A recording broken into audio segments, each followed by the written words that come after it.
എന്നല്ല ആരാ മനസ്സിലായില്ല. കാർത്തുമ്പി.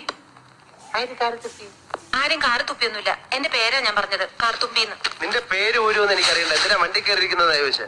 എന്നോട് കേറിയിരുന്നോളം പറഞ്ഞു. ആര്? ആ, ഒരു കിളവൻ. അങ്ങനെ ഒരു കിളവൻ പറഞ്ഞാൽ കയറിയിരിക്കാനുള്ള വണ്ടി ഒന്നുമില്ല. ഇങ്ങോട്ട് ഇറങ്ങ വേണ്ടേ? പിന്നെന്തിനാ കാശ് എണ്ണി വാങ്ങിച്ചത്? ആര്?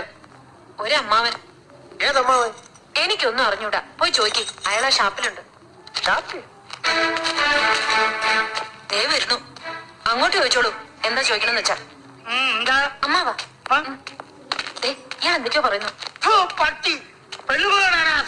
മര്യാദയ്ക്ക് സംസാരിച്ച് ചവിട്ടിന്റെ ഇയാളാണോ ഈ പെണ്ണിന്റെ കാശ് വാങ്ങിയത്? അമ്മാവൻ കാശൊന്നും വാങ്ങിയില്ല. അമ്മാവൻ കാശ് വാങ്ങിയത് പിന്നെ ഇയാളാണ്. ഇത് എന്റെ അമ്മാവനാ. പിന്നെ അമ്മാവൻ കാശ് വാങ്ങിച്ചില്ലെന്ന് പറഞ്ഞു. അമ്മാവൻ കാശ് വാങ്ങിയെന്ന് പറഞ്ഞത് ശരിയാ, പക്ഷേ അമ്മാവൻ കാശ് വാങ്ങിയെന്നല്ല ഞാൻ പറഞ്ഞത്. പറഞ്ഞു അമ്മാവൻ കാശ് വാങ്ങിച്ചെന്ന് പറഞ്ഞു. എന്റെ അമ്മാവൻ കാശ് വാങ്ങിയെന്നല്ല ഞാൻ പറഞ്ഞത്. കാശ് വാങ്ങിച്ചേ